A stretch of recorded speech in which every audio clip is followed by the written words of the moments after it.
experiences where we've globally come together to learn how to release self-doubt, ignite superconfidence, and painlessly allow our wildest dreams to come true through emotional, financial, cultural, and business intelligence.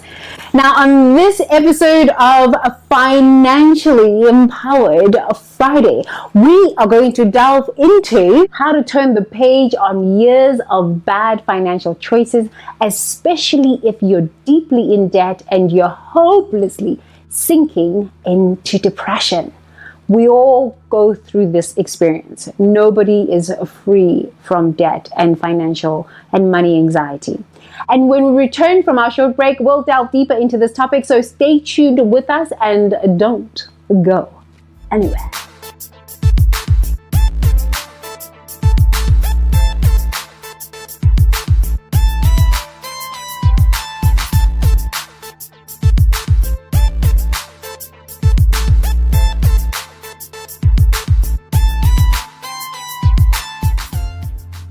This episode, we are going to further explore what is personal finance and how are you personally engaging with your money. Number 2, where to find hidden money in your daily expenditures that unconsciously allows you to numb yourself from the feeling of not enough. Number 3, the art of personal finance and budgeting like a pro. Even if secretly you resent budgets because they're restrictive and they cramp your luxurious lifestyle. Number 4, how to create a debt elimination plan that doesn't leave you feeling guilty, dirty, and disgusted at yourself for all of your past financial mistakes. We all go there. We all go there. So don't feel bad about yourself. We're going to go through this topic and we're going to heal all of the dysfunction. And please make sure that you stay tuned till the end of our show. We have a complimentary gift we'd love to share with you. A 10-minute free to flourish meditation and a worksheet that helps you eliminate the feelings of shame and guilt and self-loathing associated with credit card debt and personal loans. A $57 value, absolutely free to you just for tuning in today.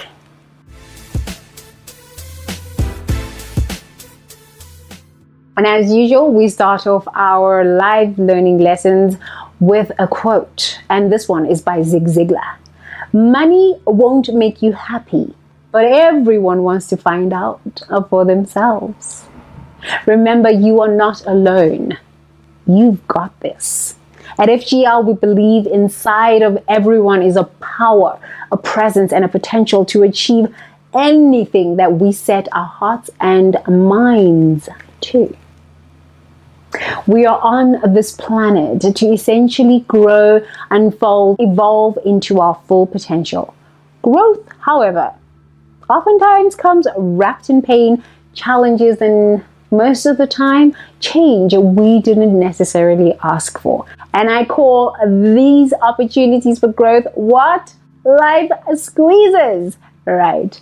When we experience a life squeeze from the outside, life squeezes you. We experience an emotional sensation somewhere in our body. Where is that when it comes to money for you? It creates what? A story script. We then get to decide what kind of action we want to take from the story script we have running in our mind. When we refuse to take action, we remain in pain. When we make a decision and take the necessary action, we experience the next level of growth in all areas of our life.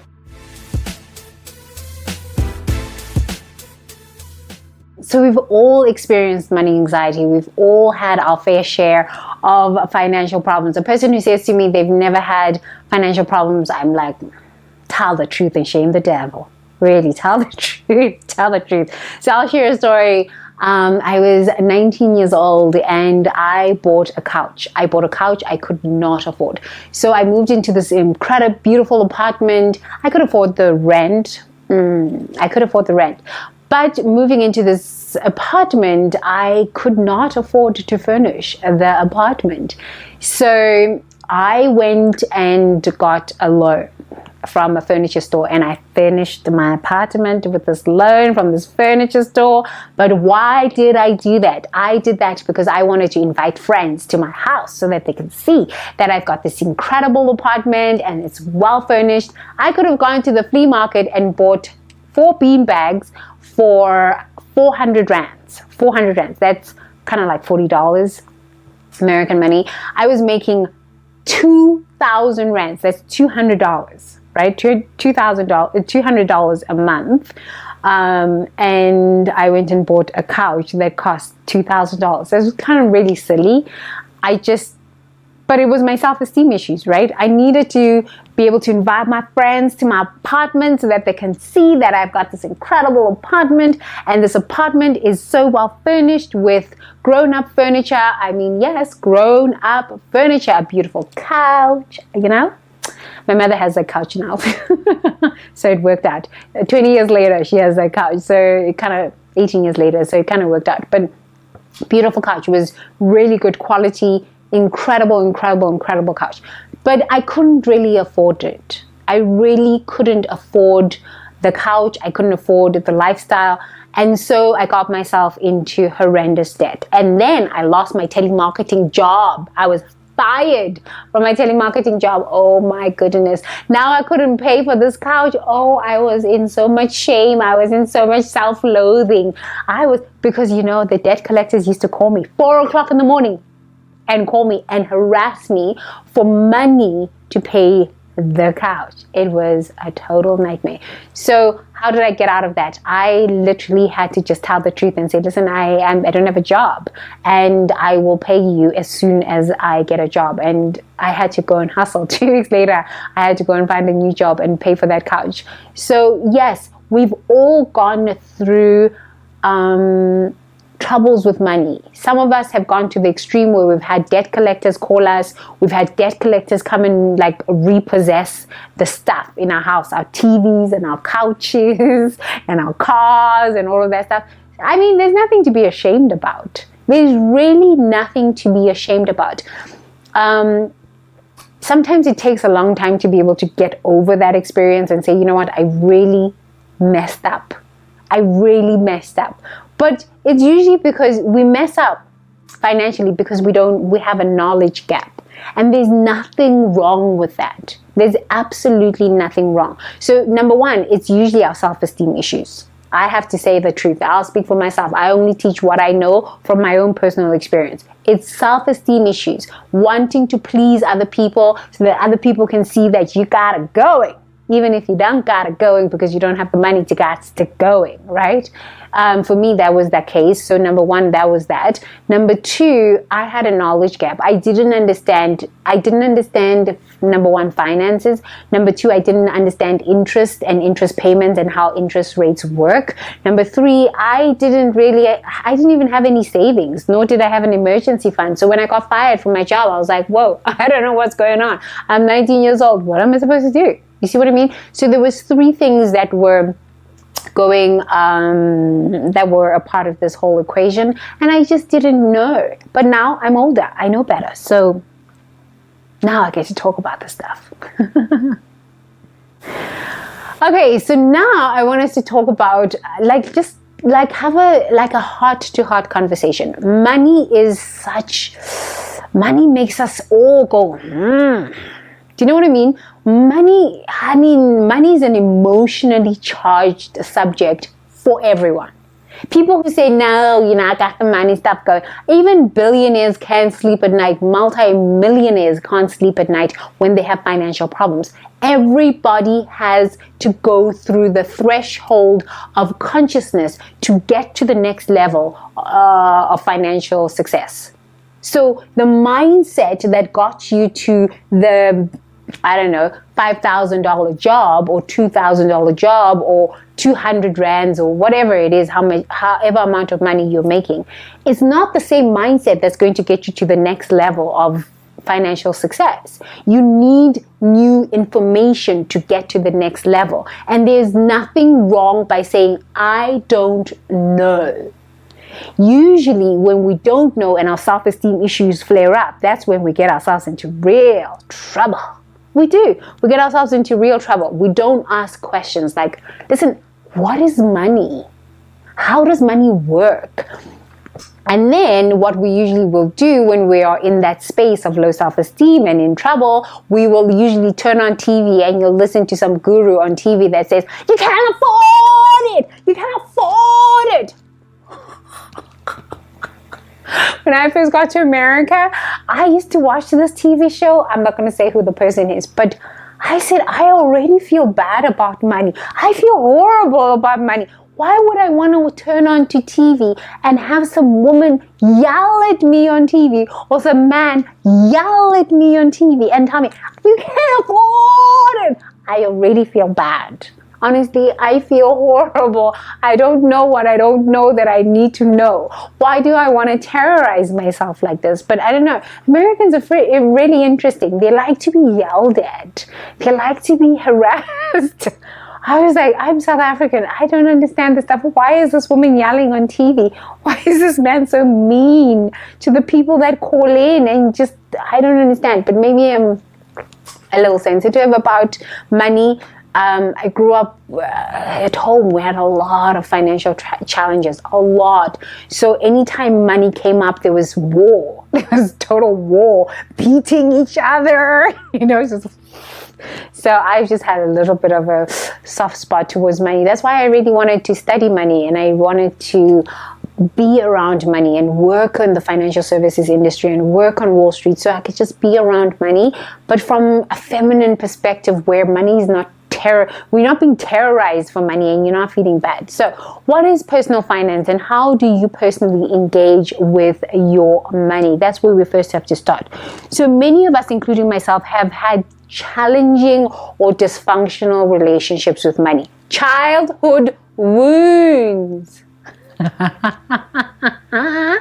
All of the things that are happening in your life right now as an adult, all based on childhood.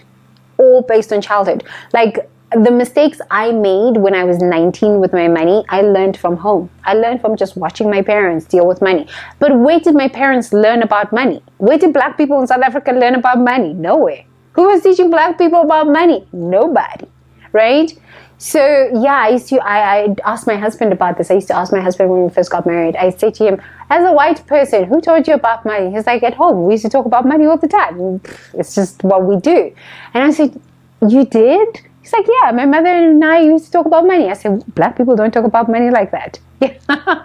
Now we get to talk about it. Now we get to make money.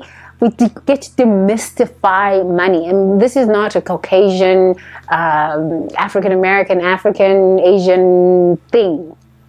Money has no color. Money has no gender. Money has no race. Money is. It just is. Money is energy. A very, very sacred energy in which we can do harm or we can do good with. So sometimes the issues and the dysfunction and the beliefs we have around money, it all starts at home. So you always have got to look at like, what did my parents think about money and how did they engage with money and how am I repeating those money patterns now? So when we think about money, a lot of us have fear, we have shame, we have guilt, we have anger, frustration, and resentment comes up. Right? We have resentment and fear and anger. Jealousy. Oh, Lord. Jealousy. Oh, they got a lot of money. Why don't I have? Those rich people. Okay. What is that about? Who taught you how to be jealous of other people who have a lot more money? Who taught you how to steal from people who have more money than you? You've got to look at that stuff because how you engage with your personal finances, personal finance is not just some random term. You've got to make it personal. How do I feel? Right? How do I feel? Every decision you make is based on an emotion. It is truly based on emotion.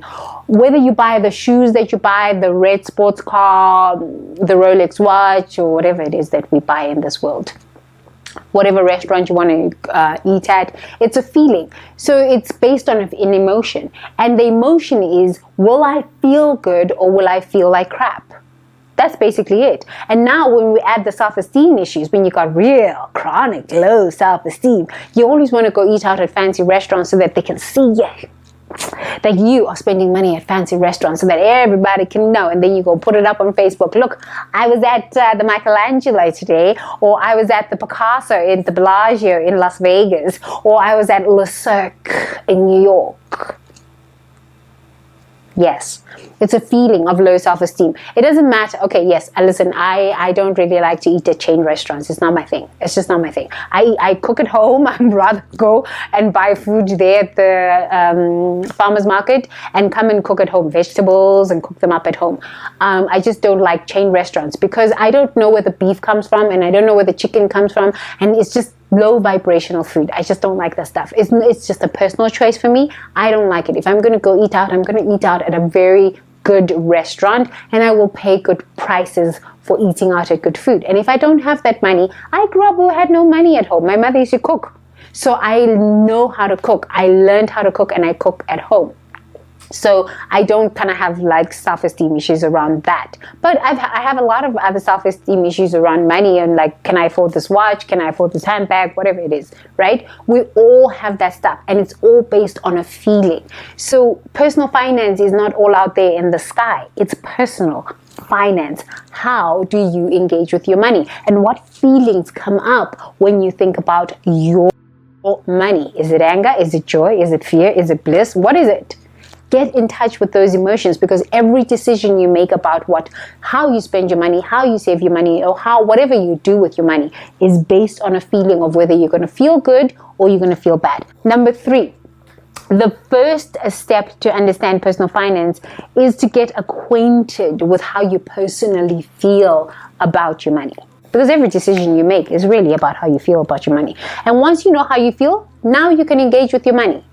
So think about it. Would you, as a person, want to engage with somebody who's negative all day, every day? Every day they're just negative, negative, negative, negative, negative, negative, negative. Would you want to engage with a person like that? Hail to the no. So why do you think money wants to engage with you when you're negative about money? But Timmy, I don't have any money. That's why I'm all angry and resentful that I don't have no money. Okay, great. That's why money doesn't want to stay. It doesn't want to stay with you because you're angry all the time. You're frustrated all the time. You're resentful all the time. Yeah, listen, I've been there. There was a 2-week period in my life. I was 18 years old. I didn't have money for food. I went outside and took sand and put sand in my mouth and boiled water and put hot water in a coffee mug and drank. The hot water mixed with the sand in my stomach and I felt full. And I went to work that very day. I did that for 4 days straight. And then on the Friday, somebody invited me to lunch. I was like, God answers prayers. God answers all prayers, because I had lunch that day. Being broke is not cute. No. Broke is not cute. I'm telling you, no, broke is not cute. But that experience taught me that I will not die. Just because I don't have money for food, I will not die. My mind is stronger than what's going on in my stomach. I was praying through that experience. I had enough money for the bus to get to work, but I didn't have enough money for food. I took sand, I put it in my mouth every day for 4 days. So you're not going to die. You're not going to die if you don't have money. You're not going to die. You're going to get mentally strong. So, but yeah, broke is not sexy. Okay, so where to find hidden money in your daily expenditures that unconsciously allows you to numb yourself from feeling not enough. So we talked about this, right? There's a lie that goes on in this world that there is not enough. It's not enough. It's not enough. Not enough time, not enough money, not enough everything, right? So we are willing to steal, we're willing to lie, we're willing to be jealous, all the stuff. The lie is there is not enough. Yes, at that point in my life, I was 18 years old. I didn't have money for food. I was like, okay, there really isn't enough. There's nothing.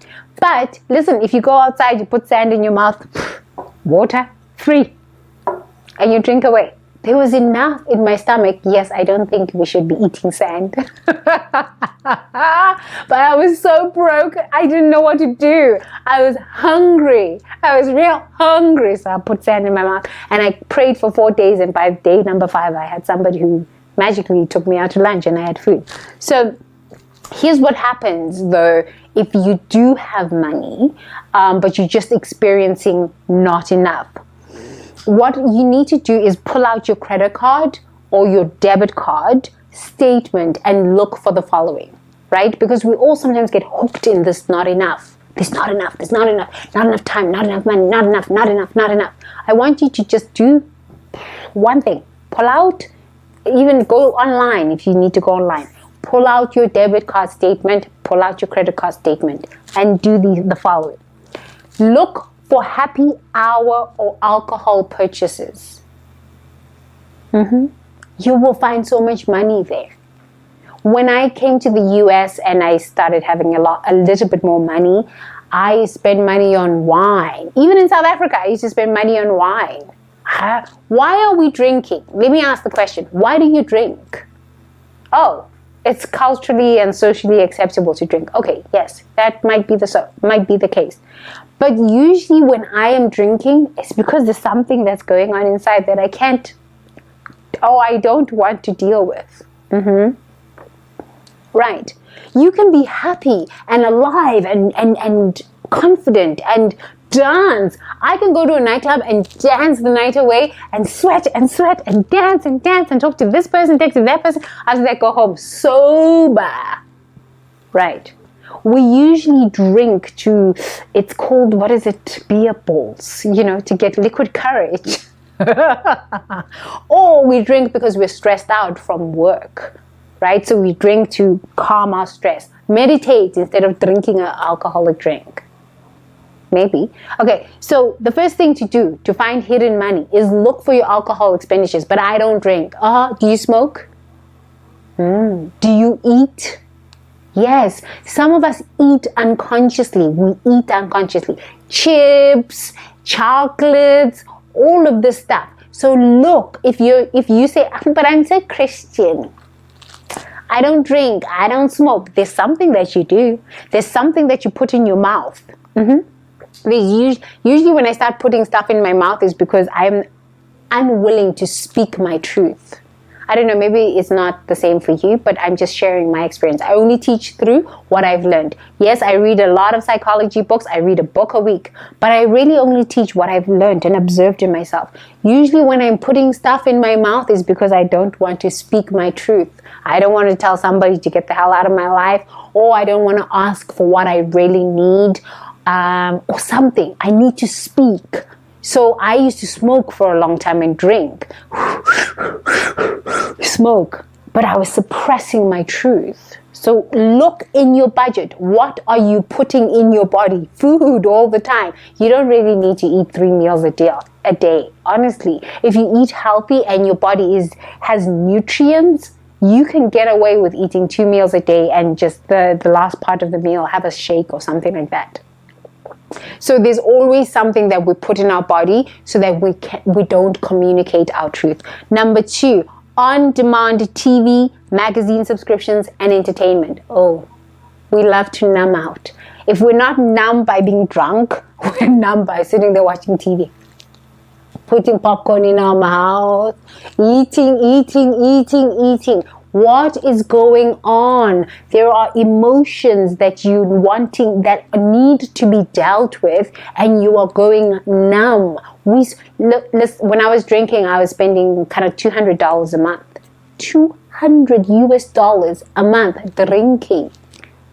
Even in South Africa, I used to spend that kind of money drinking, getting drunk, eating stuff that was just not healthy for me, right? And then TV. I've never been a TV addict. It's just not my thing. But I buy a lot of books. I buy a lot of books. Okay, so books are different. But when you find yourself sitting for 4 hours watching TV, eating stuff in your face, there's something emotionally going on. There's some form of stress. There's some form of incongruence there. There's something that is going on inside. So you're wanting to just get numb.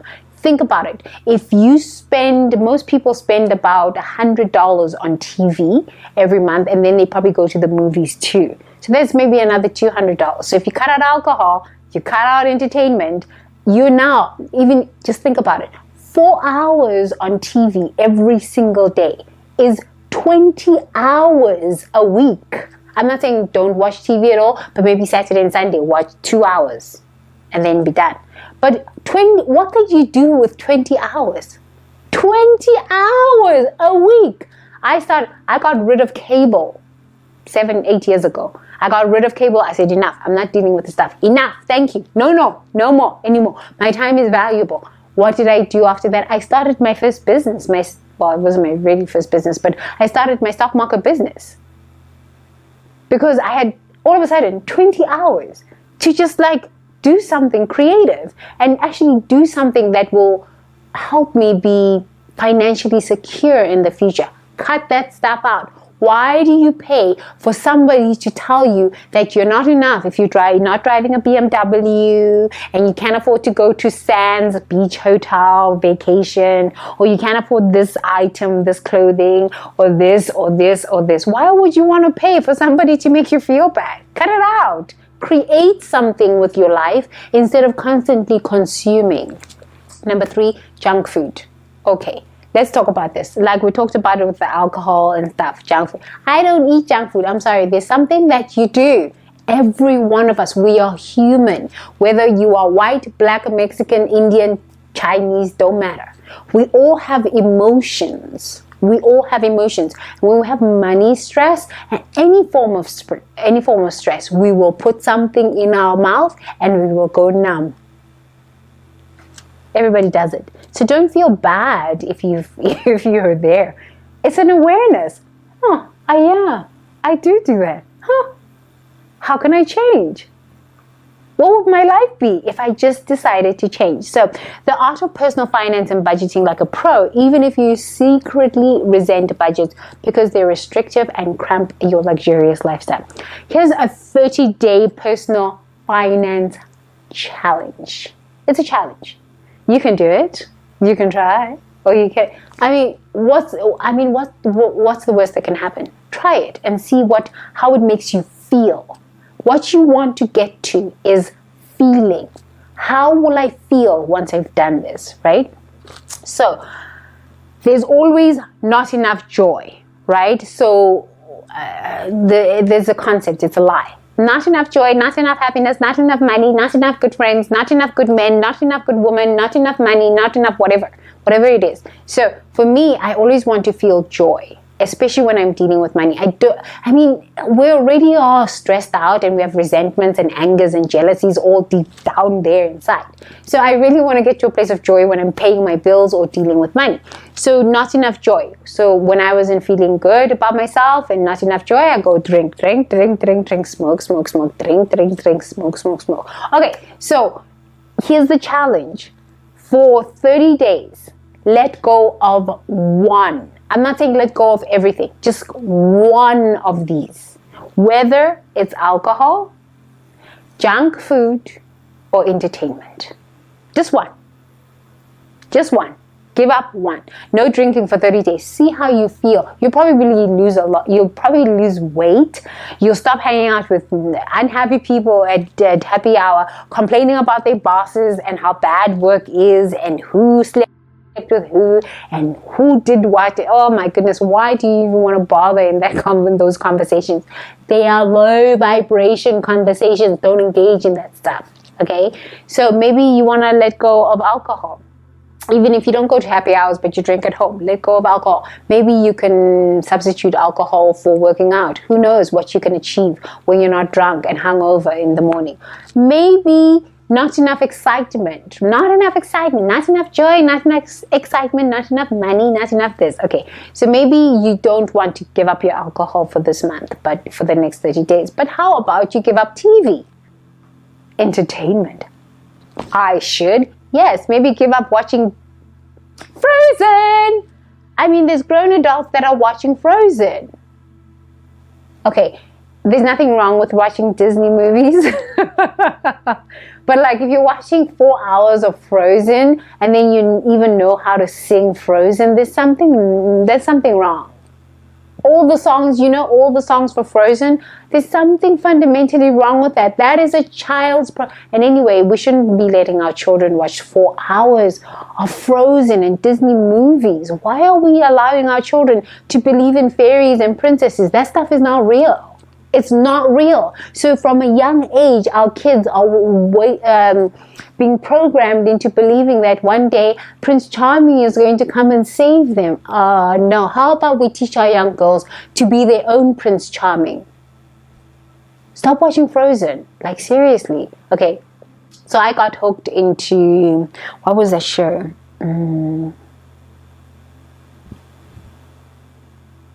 Frank Underwood. I can't remember what that show was.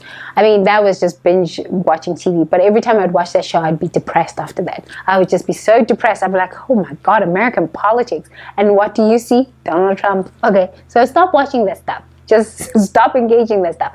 Maybe for 30 days, try and get a book. Go to the library. Get a new book. Oh my, read a new book. Fill your brain with something good instead of paying for somebody to tell you how unworthy you are. Not healthy. Yes? Okay. Or maybe not enough time. I don't even have time for cooking. I don't even have time. I don't even have enough time to go buy groceries. All of this stuff. How about you make time? We all have 24 hours in the day. Nobody has 48 hours. Everybody has 24 hours in the day. If you make time to go out into the sun on Saturday and go to the farmer's market and buy this and smell the food and taste the food and talk to the vendors and really get connected with the food sources that you have, all of a sudden, now you can move away from eating junk food. I was in South Africa, I don't know, last week, and I was telling my cousins that we should start planting. I used to plant tomatoes because sometimes at home we didn't have money for food. So go take my tomatoes and put it in the house. Not enough? Oh, there's outside tomatoes. Life is always giving us opportunities to grow, unfold, and evolve. So if you have no money for food or you're like, no, eating out is too expensive, you can literally plant tomatoes out in your garden. And if you don't have a garden, you can have an indoor garden. In New York City, there's a whole lot of people with indoor greenhouses in these small little apartments. So there's really no excuse. There really is no excuse. It's just being creative in the way that you save money. Right? Creative in the way that you start budgeting. But once you can cut out one of these items, you start feeling good. You start feeling strong. I can do this. Look, for 30 days I didn't drink and this is how much money I saved. Wow! What can I do next? Cut out TV. Oh my, now you've got a lot more money and now you feel good. Your body feels good. You feel good and you have mental clarity. So here's how to create a debt elimination plan that doesn't leave you feeling guilty, dirty, and disgusted in yourself for the financial mistakes of the past. For the next 3 months, we start off with 30 days. 30 days, like that, 30 days, right? So for the next 3 months, carry on paying your credit cards, your student loans, and whatever debts you have as usual. Just carry on paying it like usual, right? But for 90 days, you want to develop the feeling of having money. So what do I mean by this? So if you are going to give up drinking for 30 days, I don't want you, what you want to do is draw out the money that you would spend on drinking. So if you've looked in your credit card or your debit card statement, you're like, oh, every Thursday I spend about $45 at happy hour or $20 at happy hour. When I go grocery shopping, look at this bill, a beer bill, wine bill, hard liquor. Take that price, if it's $20, take that $20, draw it out of your bank account and put it in a jar. You want to put it in a jar, right? And you want to put this jar in your bathroom. That's what I did. And you're like, but Tembi, I don't have money. I really just don't have money. Here's what I did when I was broke. I used to cut out piece of paper, just a blank piece of paper. And I would write $20 or $50 or $100 when I was broke and I had no money. $100. Your brain, your subconscious mind doesn't know what's real and what is not. When you are sleeping and you're having a nightmare, right? Having a nightmare, and you're like running and fighting in your nightmare, your brain doesn't know that it's not real until you wake up and you're like, oh my God, that was a nightmare. Oh, I'm so glad that that's over. So your subconscious mind doesn't know whether something is real or it's not. So even if you cut out pieces of paper, just take a bill and draw size of the bill, color it green if you're in America, color it orange if you're in South Africa, for 20 Rand or 50 Rand, color it. And put the note bill, 20 rands or 50 rands, and put it in a jar in your bathroom where you can see it every day. When you brush your teeth in the morning, before you go to school or work, and in the evening before you brush your teeth before you go to bed, you want to see this money. What that does is that it starts training your subconscious mind that you are valuable and worthy of having money.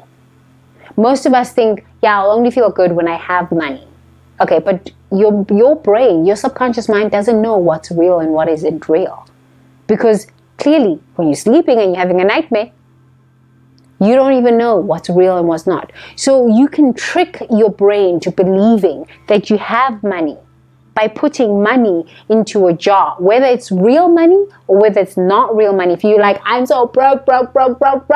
Okay, put fake money. But your brain doesn't know any better. And then what you want to do is that you want to get the money out and touch it and feel it. Yes, they say $1 bills have more fecal matter than a toilet seat. Okay, that's kind of nasty. I read that study somewhere, but that's kind of nasty. But you want to feel the money and then wash your hands after that. You want to feel what it's like to have physical money. We are all using credit cards and debit cards. We don't get in touch with money anymore, right? So you want to feel what it's like to see money, to have money, to know that money is there all the time. And if anything ever happened during that month, you have the ability to go somewhere and take that money, right? So you really want to do this exercise. Like usually when I'm kind of like hitting a threshold of consciousness, with money, I will start doing this exercise, and within 30 days I start to feel better about money, because now I'm not in a place of not enough. I say to myself, oh no, I have $20 in my bathroom. I can use that. I will not use it, but I know that I have it there. So it starts to teach my brain that I am worthy. I can have money, and I can keep money in close proximity to me, and I can touch it. Most of our money problems start here. They don't start with money. They start here. That's where most of our money problems, they start here. Okay, so that's what you want to do with your money. After 90 days, pull out a credit card bill with the smallest balance and use 50% of the money that you've saved over 3 months, right? So maybe month number 1, you're going to get rid of drinking and you save $200. Wow, you've got $200 right there for you. How many of us have $200 in our house? Not very many of us. Number 2, you're going to start engaging with this money. You're going to start feeling good. You're going to start thanking yourself for being able to save that money. Month number 2, you get rid of cable. Now you probably have $300 in there, and 2 months of not drinking and capable, $500. What? That's a lot of money. Third month you doing this, 3 months of no drinking, $600. 2 months of no capable, OMG. Now you got $800. What? Okay, and you're getting in touch with, I deserve to have money. I deserve to have money. Money is good to have. Because now it starts changing those neurosynapses that money's evil. Money's evil. I don't have enough. I don't have enough. I don't have enough. And you're going to start feeling good. You're going to start losing weight. You're going to look hot when you don't drink. Now you take that $800, $400 out of that $800, and you pay down part of your credit card bill. If you just carried on doing that, it would be the snowball effect of getting rid of debt. And I know there's going to be people that say, I don't drink, I don't smoke, I don't watch TV. There's something that you do. Stop playing with me, okay? There's something. All of us do something. There is something, and there is some way in which we numb ourselves. Once we can get in touch with the feelings we have and how we numb ourselves when it comes to money, we become financially empowered.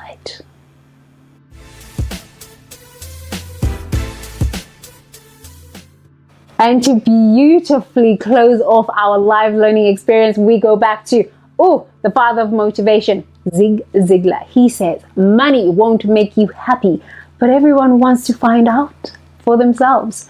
So I hope that you've healed, and I hope that this lesson has served you. And as a thank you for tuning in and staying with us for the duration of our Ubuntu live learning experience, please make sure that you hit the subscribe button so that you never miss a soul healing session. And below in the description box, please don't forget to connect with us on Facebook, Twitter, Instagram, and come on over, connect with me on LinkedIn if you would like. And before we sign off, please venture off to the Googles and type in futuregenleaders.com to download our show notes, savor more soul activating live learning sessions, and receive a 10-minute free to flourish meditation and a worksheet that helps you eliminate feelings of guilt, shame, and self-loathing associated with credit card debt and personal loans. A $57 value, absolutely free to you and for you, just for tuning in. And remember, you are never alone. At FGL, we've got you. Niabong. Thank you so much. Sheshe ni. Asante, asante, asante for tuning in today. See you tomorrow, same time for Side Hustle Saturday.